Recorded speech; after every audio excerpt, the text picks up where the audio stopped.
Mhuri yeZimbabwe nhasi tabuda takananga kunzvimbo yedziva raSekwa uko kwatadaidzwa nenyaya yemwanasikana uyu wamuri kuona ari kugara ega asingaoni. Haatooni zvachose kunyange zvazvo muchiona achigadzira hembe idzi anotoita dzekutofila.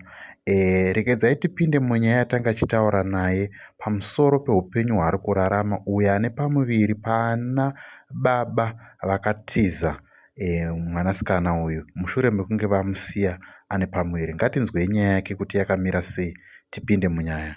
Makadii mhuri yeZimbabwe, kusangana zvakare kwari kuita pano pachirongwa paJCTV Africa. Tiri kuno kumusha wedziva raSekwa kwatauya kuzoona mwanasikana Shuvai uyo ane chipo chekuimba akagumisira kuona ari grade 6 mugore ra2010. Anga achirarama nekutengesa zvinhu mumabhazi achiita kuti awane cheuviri, asi asangana nedambudziko rekuti iye zvinezvi pane murume waanga achifambidzana naye.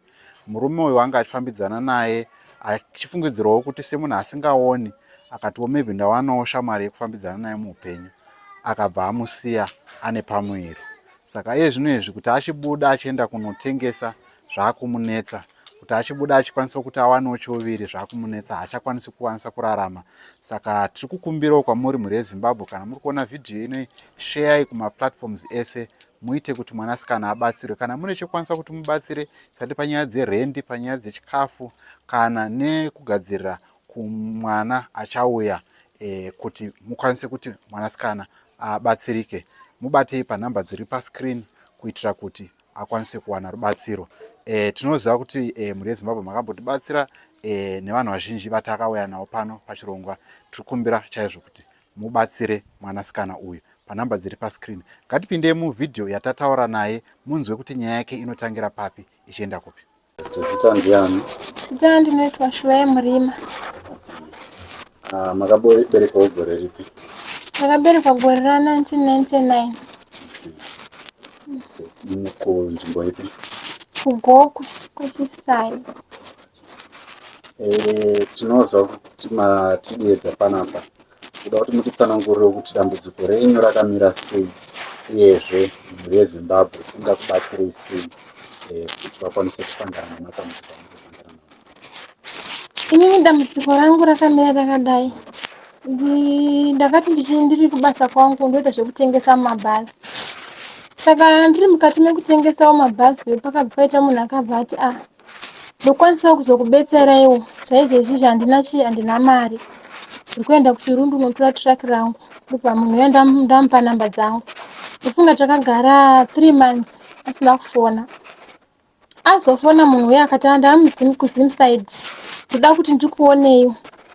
Ndokuonai kupi? Ndibva ndati makasununguka kuuya kumba kwangu kwandinogara, kana kuti amene imimi kuti makasununguka kupi? Ndobva ati apa pandaita bhizi yebasa, saka ndokwanisa kusangana nemutaundi kana makasununguka. Ndobva ndatsvaga munhu akandiperekedza kuenda mutaundi. Ndobva ndanosangana naye munhu uya. Ndobva atoti inini nyaya yangu yanga sekuti ndachida kubatsira, asi ndakangokufariraiwo kuti muve mudzimai wangu tifambidzane. Ini takabva tangotauriranawo zvatakataurana. Munhu uya anonzi Tafadzwa Musa. Ndo zita rake chaizvo? Ndo zita rake. Anogara ipi? Zvinezvi anogara South Park. Mune namba dzake? Namba dzake ndinadzo. Saka imimi ndikuona maziso enyu, chii chakaitika kumaziso enyu? Maziso angu ndakangoita zvekurohwa nezvinhu 2010 ndichita grade 6. Saka paiva pamunambobvira maona? Handazombobvira ndaona. Vabereki vangu vakaedza nepese pavanogona napo kuenda neni kunana vanhu vaMwari vanobatsira, kunana chiremba, asi zvakashaya basa. Imwe yakasvika kutsakatika pasina chabuda. Saka iye zvinezvi kuri kunzi mawana rubatsiro, ndezvipi zvinhu zvamunokwanisa kuita kuti mukwanise kuzvibetsera paupenyu? Kana kuri kuti ndawana rubatsiro, chero ndakawandwa start yebusiness, ndikakwanisa hangu kuve ndichiita zvekutengesa, kana chituckshop kana bhero zvinongotengeseka kuti ndikwanise kurarama, ndisazoramba ndichingokumbira rubatsiro nichingotsvaga-tsvaga. mataura imimi kuti mune chipo chamunacho chinotozikamwa. Mungatitsanangurire kuti munoita nezvei? Inini ndiri muimbi, ndiri artist, ndinoimba traditional music. Munoridza here? Mune zvidzidzo zvamunogona kuridza? Mbira ndinongobata-batawo, handisati ndave senior wekunyatsoridza mbira, asi ndinongoti 1 2 3 manotsi.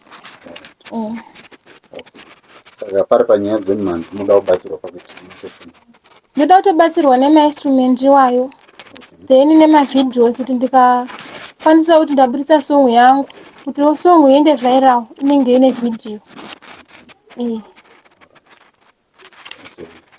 Pari panyaya yekuti mabatsirwa pane zvemimhanzi kana kuti pane zvimwe, muri kudawo kuti vanhu vezimbabwe vakubatsirei chii pari panyaya yezvekuti mushandise kutengesa nekudii? Chichamunoda kuti muite pakutengesa? Pakutengesa mhuri yeZimbabwe ndeingatondibetsera kuti ndotengesa zvipi zvinoenderana nesizeni yatinenge tiri, zvinofamba zvekuti handizobhuroki, ndozonedza futi ndozodzoka ndichikumbira futi rubatsiro. Vanokwanisawo kundipawo maadvice avo kana vakwanisa kundibatsirawo nekuti mari yebhizinesi ichitanga wakadai wakadai wakadai. Alright. Tombodzokera kumashure, manditaurira kuti makasangana nemurume uyu. Tinyatsotitsanangurai kuti chii chakazoitika pamberi pacho? Then nemurume uyu takabva tatanga kufambidzana. Tiri mukati mekufambidzana ndakati inini handingafambidzani newe usingaziviwo pamba pandinoita pandinogara. Sezvo ini ndiri munhu asingaoni, handikwanisi kuti nondifonera kuti yatisangane kwakati tiende kwakati, ezvinezvi vanhu vapindwa nemweya wakashata. Saka ukaziva pamba pandinogara, ukazivanawo nevanhu vepamba pandinogara, zvinenge zviri zvinhu zvakaita zvakanaka. Akabva atouyawo kumba kwandaigara, then vanhu vepamba pandaigara vaitomuziva, aitouya anga asingati zvekutohwanda kana kuita sei. Paakazotongoona kuti ndaane nhumbu manje, achabatika. Alright. Ndirini pazvakaitika? Zvakaitika muna June. Nyaya yenhumbu yakukanganisai chii upenyu hwenyu zvaizvozvi? Handichakwanisi kuenda kubasa kunoshanda semashandiro andaita nekuti ndinorwara. Ndikaita tora nguva yakareba ndakamira, makumbo angu anobva atozvimba, then ndine chinzopera simba, ndobva ndatogara pasi. Alright. Tisati tatanga interview inoyi, manitaura kuti mune mwana. Mungatsanangura kuti chii chakamboitika pamwana? Pamwana ndakatoroorwa. Chii chakazoitika? Then baba vachona vanga vasingakwanise kuchengetawo mwana, mari yerenti vanga vasingawise, yaitochengetwa nasekuru vangu. Ndiani muridzi wemwana? Vanonzi DJ Liberty. Alright. Saka muri kuzvinzwa kamuri weZimbabwe, ndiye mwanasikana atinaye panapa, Shuai, arida kubatsirwa. Kune vese vakasununguka kuda kumubatsira, please, nhamba ndidzo dzamuri kuona pascreen. Taurai nesu, taurai naye mwanasikana, muone kuti mungamubatsire sei.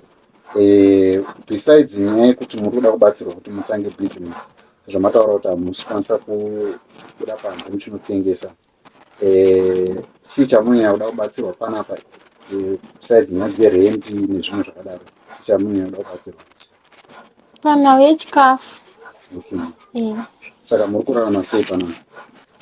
Ndingorarama zvekungokiyakiya, zvekuti musi waunongowanzwa kuti chisimba chinenge chiri nani, umbobuda umbonotengesa woona kamari, wotenga kahupfu, wotengawo mafuta woisa mumba.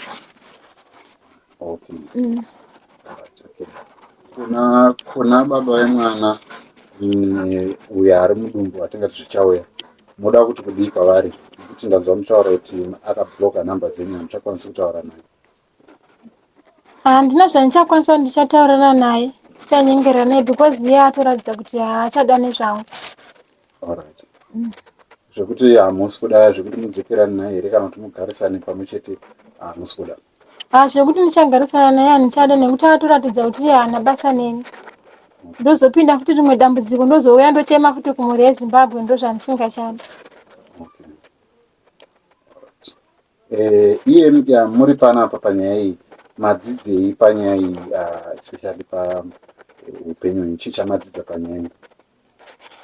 Ndadzidza kuti kana wapinda murelationship nemunhu usapinde nemwoyo wese, uyezve tora nguva yekunzvera nekuona kuti munhu uyu ane rwendo newe here kana kuti haana. Usamhanyira kuti arega ndimitire mwana sezvo ari kuratidza kuti ari kundida. Hazviiti. Tinotenda nemashoko enyu.